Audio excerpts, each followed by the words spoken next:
शिक्षा संस्थान असल में वो जेलें हैं जिन्हें मौका देने का बहाना बनाया गया है।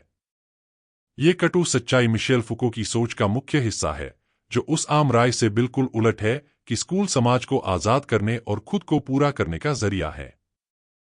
हम देखते हैं कि बच्चे एक पहने सायरन की आवाज पर कदम से कदम मिलाते हुए चलते हैं, ठीक तरह से बैठे रहते हैं, अपनी जरूरी जरूरतों के लिए इजाजत मांगते हैं और साथ ही उन्हें श्रेणियों में बांटा जाता है, रैंक दी जाती है और अनुशासन सिखाया जाता है। ये सब उस चमकदार भविष्य के नाम पर होता है जो उनके लिए तय माना जाता है। फुको कहते हैं कि नज़े ने इस सिस्टम का छिपा हुआ असली मकसद उजागर किया। ये सिस्टम लोगों को सशक्त बनाने के लिए नहीं, बल्कि उन्हें अपने काबू में करने के लिए था। न तो ये असली शिक्षा देने वाला था, बल्कि बस शरीर और दिमाग को उस बड़े आर्थिक चूहेदौड़ के लिए तैयार करने वाला था। असल बात यह है कि ये शिक्षा प्रणाली सार्वभौमिक खुशहाली फैलाने के लिए नहीं बनी थी, बल्कि सामाजिक ढांचे को ऐसे ही दोहराने के लिए थी जो ज्यादातर लोगों को बेरंग और तंग करने वाली नौकरियों में रखता है और उन्हें जिंदगी भर कर्जों में डूबा देता है, जब तक मौत इस दास्ता के चक्र को खत्म नहीं कर देती। और सबसे चिंताजनक बात यह है कि ये ढांचा उन्हीं लोग अपनी मर्जी से स्वीकार करते हैं जो इसमें जी रहे हैं। इसके अंदर यह मानकर कि यही एकमात्र सही रास्ता है इज्जतदार जिंदगी जीने का। स्कूल की इमारत अपनी असली भूमिका दिखाती है। ध्यान से देखो, कमरे सीधी लाइन में बने हुए, लगातार निगरानी, बिना इजाजत घूमने पर सजा, सायरन समय की कड़क याद दिलाते हुए, ऐसी संरचनाएं जो फैक्ट्री, जेल और मानसिक अस्पताल जैसी लगती हैं। ये कोई नहीं है, बल्कि एक जानबूझकर बनाई गई डिजाइन है जिसे मिशेल फूको ने आधुनिक अनुशासन संस्थानों की मूल पहचान बताया। फूको अपनी किताब डिसिप्लिन एंड पनिश में बताते हैं कि ये संस्थान एक ही मकसद से काम करते हैं, ऐसे इंसान बनाना जो न केवल आर्थिक तौर पर फायदेमंद हों बल्कि राजनीतिक रूप से भी राजी खुशी मनाएं। स्कूल का जो आकलन प्रणाली है, जो दिखने में तो निष्पक्ष और मेरिट पर आधारित लगती है, असल में यह रैंकिंग का एक चतुर तरीका है। ग्रेड और वर्गीकरण सिर्फ ज्ञान को मापते नहीं, बल्कि सीधे तौर पर छात्रों के शरीर और दिमाग में लिख देते हैं कि उनकी इंसानी बाजार में क्या कीमत है। रिपोर्ट कार्ड के नंबरों वाले ये क्लासिफिकेशन इस बात का प्रतीक है। पहला, असली जीवन का बयान। वो दस्तावेज जो दिलासा देता है कि इंसान की असली कद्र समाज के बड़े ढांचे में कितनी है। इस तरह इंसान की कद्र को नापना युवाओं को मानसिक तौर पर तैयार करता है कि बाद में वो अपनी कोशिश, समय और रचनात्मकता को काम के बाजार में भी मापना स्वीकार कर लें। टाइम का नियम, जो स्कूल की पढ़ाई का अहम हिस्सा है, आगे चलकर काम के बोझ को सहने की तैयारी कराता है। जब बच्चे सीखते हैं कि अपनी जरूरी जरूरतें जैसे भूख प्यास को तब तक दबाना है जब तक सही समय ना आए, बाहर के अधिकारों द्वारा तय किए गए, उन्हें बाद में अपने जैविक लय और व्यक्तिगत जरूरतों को पूंजीवादी उत्पादकता की मांगों के अधीन करने के लिए तैयार किया जा रहा है। कड़क समय नियंत्रण, अलार्म घड़ियां, सायरन, डेडलाइंस, मूल्यांकन कैलेंडर इस अनुभव को सामान्य बनाते हैं कि जीवन आंतरिक लयों के अनुसार नहीं, बल्कि बाहरी उत्पादन मशीनों के साथ तालमेल बिठाकर चलता है। प्रकृति ने फुको से दशकों पहले ही पहचान लिया था कि कैसे शैक्षिक संस्थान भीड़ के मूल्य, समानता, आज्ञाकारिता और दमन को दोहराते हैं। असाधारण। जरतुस्त्र ने ऐसा कहा था। उसने इस प्रक्रिया को यूं बताया, जहां कहीं भी मैंने कोई जीवित प्राणी पाया, वहां मैंने सत्ता की इच्छा पाई, और यहां तक कि सेवक की इच्छा में भी मैंने मालिक बनने की चाह देखी। स्कूल के अनुशासनात्मक ढांचे सत्ता की इच्छा को खत्म नहीं करते, बल्कि उसे समाज के काम के अनुसार दिशा देते हैं, जिससे ऐसे लोग बनते हैं जो अंदर से सामाजिक पदानुक्रम में समर्पण करने वाले और स्थापित सीमाओं के भीतर आगे बढ़ने की चाह रखने वाले होते हैं। ज्ञान को अलग अलग विषयों में बांटने की व्यवस्थित पद्धति है। यह साधारण संयोग नहीं, बल्कि रणनीति है। यह वास्तविकता की समझ को टुकड़ों में बांट देता है, जिससे सिस्टम के पैटर्न को पहचानना मुश्किल हो जाता है। आमतौर पर छात्रों को यह सवाल उठाने की हिम्मत नहीं दी जाती कि अर्थशास्त्र, इतिहास, मनोविज्ञान और जीव विज्ञान कैसे जुड़कर उनकी सामाजिक वास्तविकता बनाते हैं। ज्ञान को इस तरह अलग अलग हिस्सों में बांटना दुनिया को समग्र रूप से समझने के लिए तैयार नहीं करता, बल्कि विशेषज्ञता के लिए तैयार करता है, और यही आज के लेबर मार्केट की मांग है। संकरी फील्ड में बेहद प्रशिक्षित विशेषज्ञ जो सवाल उठाने में असमर्थ होते हैं। वे जिस बड़े सिस्टम में काम करते हैं, मेहनत करो, तुम्हें जरूर फल मिलेगा। यह मंत्र जो लगातार शिक्षा प्रणाली में दोहराया जाता है, शायद अब तक का सबसे ताकतवर सामाजिक नियंत्रण का तरीका है। व्यक्तिगत योग्यता में आर्थिक भाग्य की कुंजी मानना सीधे सामाजिक सच्चाई के खिलाफ है, फिर भी यह एक तरह का पारंपरिक विश्वास बन गया है। यह नजरिया जो फुको और नीत्जे की सोच के बिल्कुल उल्टा है, सिर्फ व्यक्ति को ही उसकी सामाजिक आर्थिक स्थिति का जिम्मेदार ठहराता है और असली बातों को छुपा देता है। संरचनात्मक और ऐतिहासिक कारण जीवन के रास्तों को तय करते हैं। आज के सोशल मोबाइलिटी पर हुए अध्ययन चौंकाने वाले तथ्य बताते हैं। बच्चों की आर्थिक तकदीर ज्यादातर इस बात से तय होती है कि वे किस इलाके में पैदा हुए और उनके परिवार की संपत्ति कितनी है, न कि उनकी योग्यता, मेहनत या व्यक्तिगत मेहनत से। लंबे समय तक किए गए अध्ययन ये साबित करते हैं कि किसी वयस्क की आय का सबसे बड़ा पता देने वाला कारण उनका आईक्यू, पढ़ाई में प्रदर्शन या काम करने की लगन नहीं, बल्कि उनके माता पिता की सामाजिक आर्थिक स्थिति होती है। ये हकीकत मूल रूप से इसके उलट है। स्कूल की वो कहानी जो कहती है कि बस अपनी मेहनत से ही ऊपर उठ सकते हो, ने इसे ठीक ऐसे देखा जैसे गुलामी का एक तरीका, जिसमें नीचे वाले ये मान लेते हैं कि उनकी निचले दर्जे में रहना सही और कुदरती बात है। मोरालिटी की उत्पत्ति में उन्होंने दिखाया कि कैसे ये अच्छी अच्छी बातें अक्सर असल में वर्तमान सत्ता को बनाए रखने का जरिया होती हैं। जिस तरह बड़ी सामाजिक असमानताओं को हम सिर्फ किसी की काबिलियत की कमी बता देते हैं, यही आधुनिक जमाने का सबसे चालाक तरीका है। मनोवैज्ञानिक ऑपरेशंस ये सवालों को सामाजिक न्याय से हटाकर व्यक्तिगत जिम्मेदारी के मुद्दे में बदल देते हैं, जिससे गुस्सा दबाने वाले ढांचों की तरफ से हटकर सीधे व्यक्ति की ओर मुड़ जाता है। फुको ने इस विश्लेषण को आगे बढ़ाते हुए दिखाया कि सामान्य होने का जो विचार है, वो खुद एक अनुशासनात्मक तरीका कैसे काम करता है। स्कूल एक साथ व्यवहार, सोच, सामाजिक नियम बनाता है और जो इससे हटकर होता है उसे अलग श्रेणियों में डाल देता है, जैसे समस्या वाले, ध्यान न देने वाले, सीखने में कमजोरी वाले। ये प्रक्रिया सामान्य मान लेना कभी न्यूट्रल नहीं होता, बल्कि इसमें राजनैतिक रंग होता है। कुछ तरीके को सही माना जाता है, जबकि दूसरों को गलत ठहराया जाता है। फुकोट कहते हैं कि ये काम सिर्फ सीधे सजा देकर नहीं होता, बल्कि हम खुद की निगरानी करने लगते हैं, क्योंकि हम उस नॉर्मल मानदंड को अपने अंदर उतार लेते हैं।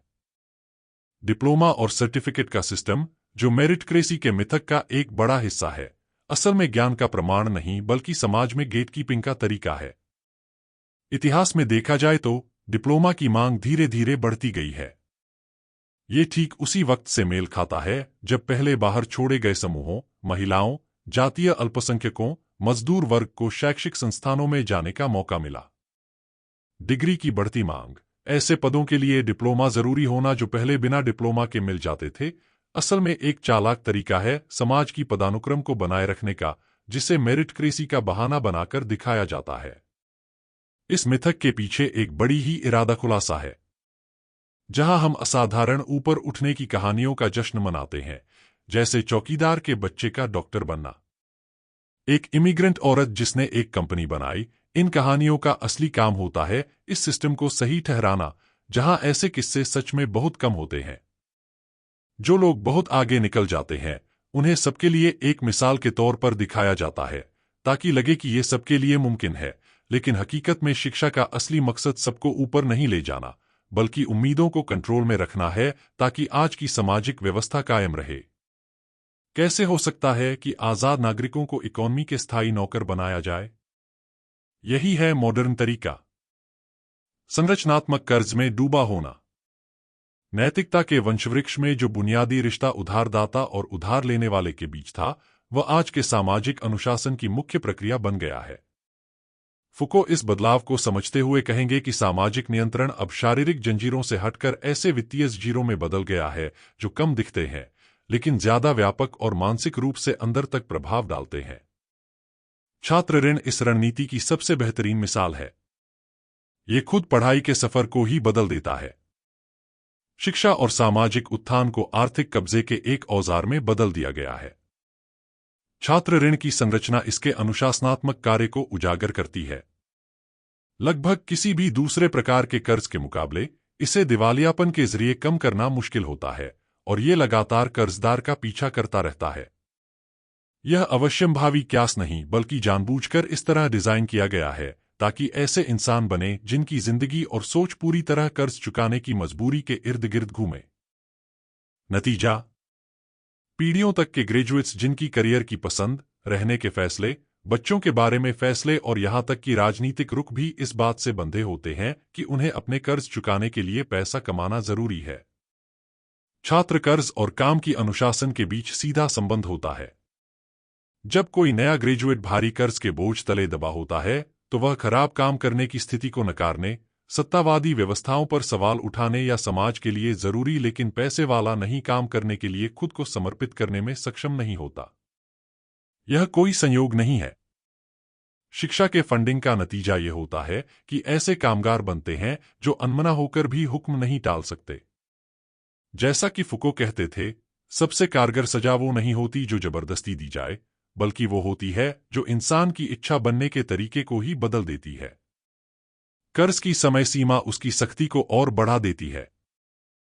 प्रकृति ने कहा है कि कर्ज का दर्द 10 से 20 साल तक रहता है, वो यादें जो त्वचा में दाग की तरह बस जाती हैं। और ये छात्र कर्ज का सिस्टम ये अवधि तो दशकों तक बढ़ा देता है। सिर्फ वर्तमान ही नहीं बल्कि कर्जदार के भविष्य को भी कैद करना। ये भविष्य की उपनिवेशन जैसे है जिसे हम फुकोल्डियन विचारों के अनुकूलन के रूप में समझ सकते हैं। समय के साथ बायोपॉलिटिकल नियंत्रण ताकत जो सिर्फ वर्तमान में शरीरों पर नहीं बल्कि उनके समय में चलने वाले रास्तों पर भी होती है। कई छात्र कर्जदार बताते हैं कि ये कितना अजीब होता है कि वे अपने खुद के शिक्षा कर्ज चुकाते हुए एक साथ अपने बच्चों की पढ़ाई के लिए भी बचत शुरू कर देते हैं। इस तरह पीढ़ियों से कर्ज की सख्ती का चक्र चलता रहता है। मजाक यह है कि सिस्टम इस कर्ज को मानव पूंजी में निवेश के रूप में पेश करता है, ऐसी भाषा जो अनजाने में सच्चाई को जाहिर कर देती है। कर्ज लेकर शिक्षा लेना वाकई में इंसान को पूंजी में बदल देता है, व्यक्ति को एक वित्तीय संपत्ति में जिसकी भविष्य की कीमत दशकों तक वसूल की जाएगी। यह सिस्टम की खामी नहीं है बल्कि इसका मुख्य काम है ऐसे लोग तैयार करना जो स्वाभाविक रूप से व्यक्तिगत कर्तव्य की भावना के साथ जीते हैं। इसलिए छात्र कर्ज वही आदर्श उदाहरण है जिसे फुको कहते आधुनिक अनुशासनात्मक शक्ति, अदृश्य, अंदर से आत्मसात और खुद को मजबूत करने वाली, जो लोगों को खुद के नाम पर निवेश करने के बहाने आर्थिक जंजीरों में बांधकर बड़े दौड़ में लगे रखती है। आज की जिंदगी एक उलझन भरी पहेली है। जबकि उत्पादकता और कुल संपत्ति तेजी से बढ़ रही है, ज्यादातर लोग पहले की पीढ़ियों के मुकाबले ज्यादा घंटे, ज्यादा मेहनत और ज्यादा असुरक्षा के साथ काम कर रहे हैं। ये विरोधाभास नीत्से और फूकोल्ट की आलोचनाओं का दिल है। आधुनिक पूंजीवाद ये बताता है कि कैसे शिक्षा प्रणाली अपना छिपा हुआ काम करती है, ऐसे कामगार तैयार करना जो समझ जाते हैं कि अपनी मेहनत, ऊर्जा और रचनात्मक ताकत में खुद को खो देना न केवल जरूरी है बल्कि अच्छा भी माना जाए। सिस्टम का अनऑफिशियल स्लोगन साफ हो जाता है, काम करो, बिल भरो, मर जाओ। मार्क्स का परायापन वाला कॉन्सेप्ट जब प्रकृति और फुकुको की नजर से देखा जाता है तो इसमें एक गहरा मनोवैज्ञानिक मतलब निकलकर सामने आता है। ये सिर्फ कामगार और उसके उत्पाद के बीच की दूरी नहीं है बल्कि एक बुनियादी अस्तित्वगत समस्या है। टुकड़ों में बटा हुआ। आमतौर पर आज का कामगार ऐसे काम करता है जिनका असली मकसद वो पूरी तरह से समझ नहीं पाता। दूसरा, ऐसे संगठन में काम करता है जिनके फैसलों पर उसका कोई खास असर नहीं होता।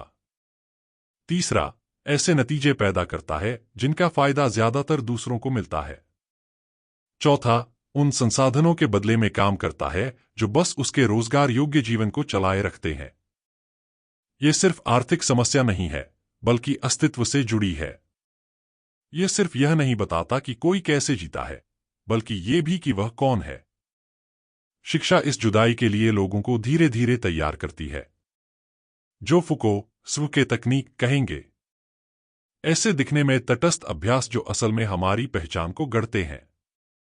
बचपन से ही छात्र ये सब कुछ सामान्य मानने लगते हैं, ऐसे काम करते हैं जिनका मकसद वे पूरी तरह नहीं समझते, उन आकलनों के अनुसार खुद को आंकते हैं जिनके नियम वे खुद नहीं बनाए, अकेले ही सीमित संसाधनों, ग्रेड्स, मान्यता के लिए मुकाबला करते हैं और अंदर से खुश होने के बजाय बाहरी इनाम, स्वीकृति और डिग्रियों को ज्यादा महत्व देते हैं। ये सब शिक्षण की कमियां नहीं, बल्कि बिल्कुल वाजिब चीजें हैं। वो पढ़ाई जो आज की आर्थिक व्यवस्था के लिए काम करने वाले बनाए, वही जरूरी है। मीर ने अपनी आलोचना में उन आखिरी इंसानों की बात की जिन्होंने मानकीकृत खुशी तो बना ली, लेकिन अपनी असली इच्छाओं और मूल्यों को बनाने की ताकत खो दी। उन्होंने इस मानव इच्छा की पालतू बना देने को औद्योगिक समाज की सबसे बड़ी जीत बताया।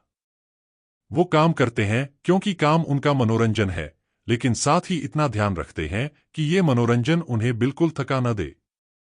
ये बात बिल्कुल सही दर्शाती है आज के ज़माने की हालत, जहां लोग अपने से अलग थलग महसूस करते हैं। मजदूरी को करियर, प्रोफेशनल ग्रोथ या स्किल डेवलपमेंट के रूप में नया रूप दे दिया जाता है। ऐसे ठेस लगाने वाले शब्द जो असली मुद्दे को छुपाते हैं, जैसे कि अपनी मर्जी की कमी, मकसद की कमी और किसी काम से जुड़ाव की कमी। फूको इस बात को और आगे बढ़ाते हैं, बताते हैं कि आधुनिक अनुशासनात्मक ताकतें बस रोक लगाने से काम नहीं चलाती, बल्कि वो खास तरह के इंसान पैदा करती हैं। एजुकेशनल और इकोनॉमिक सिस्टम सिर्फ अवसरों को सीमित नहीं करता, बल्कि ऐसे लोग बनाता है जो उन्हीं चीजों की चाह रखेंगे। अपना उत्पादक भागीदारी जो परम अलगावित श्रम की नैतिकता को व्यक्तिगत गुण के रूप में आत्मसात करता है। इस सिस्टम की असली जीत तब होती है जब व्यक्ति को जो मूल रूप से संरचनात्मक निर्धारण है, वह अपनी व्यक्तिगत पसंद के रूप में महसूस होता है। इस प्रक्रिया का चरम चरण आधुनिक पेशेवर पहचान का रूप है। वह पूरी तरह से मेलजोल जब कोई व्यक्ति जो करता है आर्थिक रूप से जीवित रहने के लिए और जो वह मूल रूप से है, एक हो जाता है। जब लोग खुद को मुख्य रूप से अपने अलगावित काम के जरिए परिभाषित करते हैं, तो मैं हूं अकाउंटेंट हूं, मैं मार्केटिंग मैनेजर हूं। हम शिक्षण संस्थानों में शुरू किए गए प्रशिक्षण की पूरी सफलता को देखते हैं। सिस्टम के आर्थिक दबावों की वजह से सिर्फ समय और ऊर्जा ही नहीं, बल्कि हमारी खुद की पहचान भी कब्जे में हो जाती है। हम इस हालात का जवाब कैसे दें बिना निराशा या अविश्वास में गिरे? न्यूजीलैंड और फुको को अक्सर केवल नकारात्मक या विखंडक विचारक माना जाता है, लेकिन ये दोनों प्रतिरोध और पुनर्निर्माण के लिए आश्चर्यजनक रूप से समृद्ध बौद्धिक और व्यावहारिक तरीके पेश करते हैं। सबसे पहला और महत्वपूर्ण मूल बात है वो जिसे प्रकृति ने सभी मूल्यों के पुनर्मूल्यांकन के रूप में बताया है। ये सिर्फ किसी खास प्रथा पर सवाल उठाना नहीं है, बल्कि उन मूल्यों पर ही सवाल उठाना है जो उन्हें बनाए रखते हैं। जब इसे शैक्षिक और आर्थिक संदर्भ में लगाया जाए, तो ये पुनर्मूल्यांकन बुनियादी सवालों से शुरू होता है। असल में जिंदगी अच्छी तरह से जीने का मतलब क्या है? किस तरह का ज्ञान और कौशल सच में कीमती है, चाहे उसका बाजार में कोई मूल्य न हो? ऐसी शिक्षा के तरीके कौन से हो सकते हैं जिनसे पूरे इंसान का विकास हो, सिर्फ उत्पादक कामगार का नहीं? फुको इस सोच को इस बात के साथ पूरा करता है कि उन्होंने इसे स्वतंत्रता की प्रथाएं कहा, यानी वो खुद को बनाने के तरीके जो पूरी तरह से मौजूद संस्थाओं को नकारते नहीं हैं, बल्कि उनके भीतर और उनके खिलाफ चतुराई से काम करके नई संभावनाएं पैदा करते हैं। ये शिक्षा के तरीकों में ऐसे क्रिटिकल पेडागोजी के जरिए दिख सकता है जो साथ साथ जरूरी ज्ञान देते हैं ताकि सिस्टम में चलना फिरना आसान हो, और वहीं उसके मूल सिद्धांतों पर सवाल उठाने की ताकत भी पैदा करते हैं। फुको के विचारों को समझाने वाले पेडागोजिकल अनुवादक पाउलो फ्रा इस तरीके को यूं बताते हैं कि यह सिस्टम का हिस्सा तो न बनते हुए सिस्टम के खिलाफ एक ऐसा रुख अपनाना जो न तो बेवकूफाना नकार की तरफ झुके और न ही बिना सोचे समझे मान लेने वाला हो। असल में शिक्षा में विरोध की तकनीकें हो सकती हैं, जैसे औपचारिक संस्थानों के बाहर तीसरे जगह बनाना सीखने के लिए ज्ञान के मान्य ढांचों को सवाल उठाने वाले विद्रोह को अपनाना, पारंपरिक संरचनाओं के भीतर छिपा हुआ पाठ्यक्रम विकसित करना जो आलोचनात्मक उपकरण सिखाता हो, और समतल शिक्षण समुदाय बनाना जो गैर-हायरार्किकल शैक्षिक संबंधों का नमूना पेश करें। ये कोई अमूर्त बातें नहीं है, यूटोपिया नहीं, बल्कि असल जिंदगी में अलग अलग जगहों पर लागू हो चुकी ठोस प्रथाएं हैं। आर्थिक मामले में असरदार विरोध का मतलब होता है प्रकृति के हिसाब से खुद को ढालना, रणनीतिक तरीके से कम चीजों की जरूरत रखना ताकि आर्थिक दबाव से बचा जा सके। जैसा कि फुको ने कहा था, अनुशासनात्मक ताकत सबसे ज्यादा उन लोगों पर काम करती है जिन्होंने अपनी इच्छाओं को इस सिस्टम में पूरा भाग लेने के जरिए ही पूरा होने वाला माना होता है। इन निर्भरताओं को कम करना ही असल में समाधान है। स्वेच्छा से सादा जीवन अपनाना, आर्थिक परस्पर सहायता करना, सहकारी संस्था बनाना या आत्मनिर्भरता की कौशल विकसित करना सिर्फ व्यक्तिगत अनुकूलन नहीं है, बल्कि यह नई उदारवादी सरकार की मानसिकता के खिलाफ एक राजनीतिक विरोध का तरीका है। खासकर समय के साथ संबंध को फिर से समझना बहुत काफी प्रभावशाली है। आधिकारिक शिक्षा और विदेशों में बेच दिया गया श्रम दोनों ही मानव समय को एक वस्तु की तरह बेचना, खरीदना, प्रबंधित करना और बेहतर बनाना माना जाता है। इस समय की सोच के खिलाफ लड़ना एक बड़ा कदम हो सकता है। इसमें शामिल हैं धीमे सीखने की आदतें, ऐसी शिक्षण विधियां जो तेजी से ज्यादा गहराई को महत्व देती हैं, वैकल्पिक श्रम के तरीके आजमाना जो समय और मूल्य के सीधे अनुपात को अस्वीकार करते हैं, और जानबूझकर उस आराम को बढ़ावा देना जिसे प्राचीन दार्शनिकों ने चिंतनशील विश्राम कहा है। समय को उत्पादन या उपभोग के लिए इस्तेमाल ना करके उसे विचार करने, जुड़े रहने और संपूर्ण मानव विकास के लिए समर्पित करना। ये प्रतिरोध की तकनीकें कोई एकसार राजनीतिक कार्यक्रम या अंतिम आदर्श स्थल नहीं है, बल्कि एक विविध प्रकार की है। प्रयोगात्मक तरीके। जैसा कि फूको जोर देते थे, कोई भी खास नजरिया जो सत्ता के रिश्तों से बाहर हो और जिससे हम पूरी तरह से सामाजिक व्यवस्था को नया रूप दे सकें, वो मौजूद नहीं होता। लेकिन हमेशा ये मौका रहता है कि हम उन चीजों पर सवाल उठाएं जिन्हें पहले स्वाभाविक या तर्कसंगत माना गया हो। ये सवाल उठाना ऐसे मौके देता है जिसे नेचर ने हथौड़े से दर्शन करना कहा है। सिर्फ तोड़ फोड़ नहीं, बल्कि मौजूद ढांचे की मजबूती को परखना और उनकी कमजोरियों को ढूंढना। नई संभावनाएं कौन कौन सी उभर सकती हैं? असली चुनौती सिर्फ भागदौड़ से बच निकलना नहीं है, बल्कि ज्ञान, काम और इंसान की जिंदगी के रिश्तों को पूरी तरह से नए सिरे से सोच पाना है। नीच और फुको दोनों जानते थे कि केवल नकारात्मक आलोचना, भले ही जरूरी हो, काफी नहीं है। जो चीजें तोड़ती हैं, उन्हें एक रचनात्मक प्रेरणा के साथ जोड़ा जाना चाहिए, जिसे नीच ने बनने की मासूमियत से और फुको ने अस्तित्व की कला से जोड़ा। ये नई सोच किसी भी अमूर्त संस्थागत सुधार से नहीं, बल्कि ज्ञान, काम और आत्मा के साथ रोजमर्रा के रिश्तों के बदलने के साथ शिक्षा जब अपनी अनुशासनात्मक भूमिका से मुक्त होती है तो बिल्कुल अलग संभावनाएं दिखाती है। यह केवल वर्गीकरण और अनुपालन का जरिया नहीं रह जाती, बल्कि वह बन जाती है उस चीज की जिसे प्राचीन दार्शनिक आत्मपालन कहते थे, यानी एक ऐसी प्रक्रिया जो सिर्फ आर्थिक उपयोगिता के लिए नहीं, बल्कि पूरी तरह से इंसान के विकास के लिए होती है। इस दूसरे नजरिए का मतलब ये नहीं कि व्यावहारिक या तकनीकी ज्ञान को नकारा जाए, बल्कि उसका मानव समृद्धि की एक समग्र समझ में पुनः शामिल होना। जैसा कि शोपेनहावर ने एक शिक्षक के रूप में संकेत दिया था, शिक्षा का मूल उद्देश्य हमारे भीतर के दार्शनिक को आजाद करना होना चाहिए, वो भी सिर्फ पेशेवर नजरिए से नहीं, बल्कि एक सार्वभौमिक क्षमता के रूप में जो गहराई से सवाल पूछने और मूल्य बनाने की ताकत रखती हो।